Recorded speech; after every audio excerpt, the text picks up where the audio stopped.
अस्सलामुअलैकुम। आज का हमारा टॉपिक है पौधों में गैसों का तबादला। पौधे साकिन होते हैं, अपनी जगह से हरकत नहीं करते, एक जगह से दूसरी जगह पे हरकत करके नहीं जाते।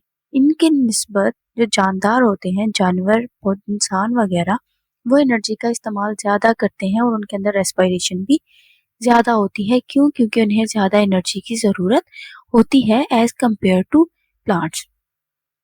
अगर हम प्लांट्स में रेस्पिरेशन की बात करते हैं तो प्लांट्स के 3 पार्ट्स आते हैं। पहला लीफ, दूसरा स्टेम यानी तना और तीसरा रूट यानी जड़।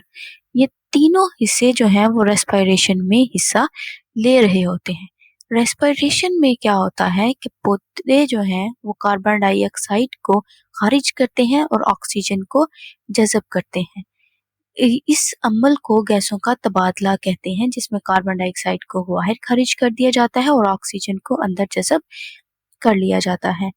ये अमल जो है वो पौधों के अंदर डिफ्यूजन के जरिए से होता है कि ज्यादा इर्तिकाज से कम इर्तिकाज वाले इलाके की तरफ गैसेस के मॉलिक्यूल खुद ब खुद मूव करना शुरू कर जाते हैं। पत्तों के अंदर गैसें जो हैं वो स्टोमेटा के जरिए से दाखिल होती हैं। स्टोमेटा में ऑक्सीजन जो है वो अंदर जज़ब होती है और कार्बन डाइऑक्साइड बाहर खारिज कर दी जाती है। अगर हम इसकी डीप स्टडी करते हैं तो पत्तों के अंदर इंट्रासेलुलर स्पेसिस भी पाई जाती हैं, जो कि एक स्पंज के तौर पे, जैसे स्पंज होता है उसके अंदर काफी स्पेस होती है पानी को जज़ब करने की और बाकी चीजों को जज़ब करने की। इसी तरह पत्ते के अंदर भी एयर स्पेसिस पाई जाती हैं जहाँ पे ऑक्सीजन या कार्बन डाइऑक्साइड दूसरी गैसेस को जगह मिलती है एक्सचेंज के लिए। कार्बन डाइऑक्साइड अंदर आती है या ऑक्सीजन अंदर आती है और कार्बन डाइऑक्साइड बाहर खारिज होती है। रेस्पिरेशन के दौरान क्या होता है, ऑक्सीजन जो है वो जज़ब कर ली जाती है जबकि कार्बन डाइऑक्साइड बाहर खारिज कर दी जाती है। पौधे फोटोसिंथेसिस के दौरान वही कार्बन डाइऑक्साइड का इस्तेमाल करके खुराक तैयार करते हैं और बदले में ऑक्सीजन को बाहर खारिज कर देते हैं। इधर हम रेस्पिरेशन की बात करते हैं। रेस्पिरेशन में ऑक्सीजन इस्तेमाल होती है और कार्बन डाइऑक्साइड बाय प्रोडक्ट के तौर पर बाहर खारिज हो जाता है।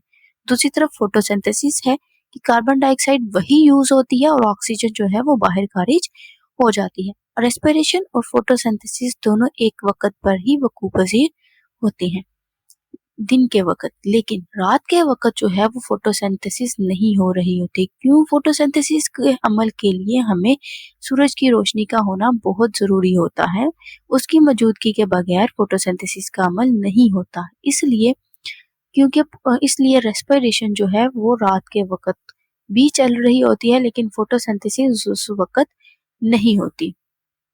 फोटोसिंथेसिस ना होने के बावजूद रेस्पिरेशन जो है वो वकूअ पज़ीर होती है, क्योंकि पौधों को एनर्जी की जरूरत होती है जिसमें ऑक्सीजन यूज हो रही होती है और कार्बन डाइऑक्साइड बाहर खारिज कर दी जाती है। इन्वायरमेंट से ऑक्सीजन जब पौधे लेते हैं तो बाहर ऑक्सीजन की कमी हो जाती है और कार्बन डाइऑक्साइड बाहर खारिज कर दी जाती है। इसलिए ये हदायत दी जाती है कि रात के वक्त पौधों के नीचे ना सोया जाए, क्योंकि वहाँ ऑक्सीजन की कमी होती है और कार्बन डाइऑक्साइड बाहर खारिज की जाती है, जिससे हमें सांस लेने में मसला होता है।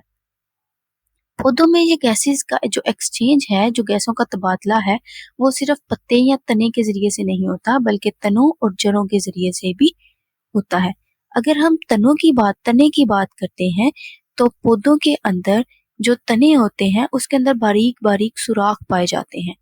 बारीक सुराख होते हैं जिन्हें हम क्या कहते हैं, लेंटिसेल्स कहते हैं। इन लेंटिसेल्स में क्या होता है कि थोड़ी थोड़ी स्पेस पाई जाती है, छोटे छोटे सुराख पाए जाते हैं जिन्हें हम लेंटिसेल्स का नाम भी देते हैं। इनसे जो गैस है वो आसानी से बाहर भी चली जाती है और अंदर भी दाखिल हो जाती है। इसी तरह अगर हम जड़ों की बात करते हैं तो जो सॉइल पार्टिकल्स, मिट्टी के ज़रात होते हैं, उनके साथ जड़ों के साथ जुड़े होते हैं। जड़ के जो सेल्स होते हैं उनसे भी गैसों का तबादला डायरेक्ट होता है। ऑक्सीजन जो है वो अंदर जाती है और कार्बन डाइऑक्साइड बाहर खारिज कर दी जाती है। शुक्रिया।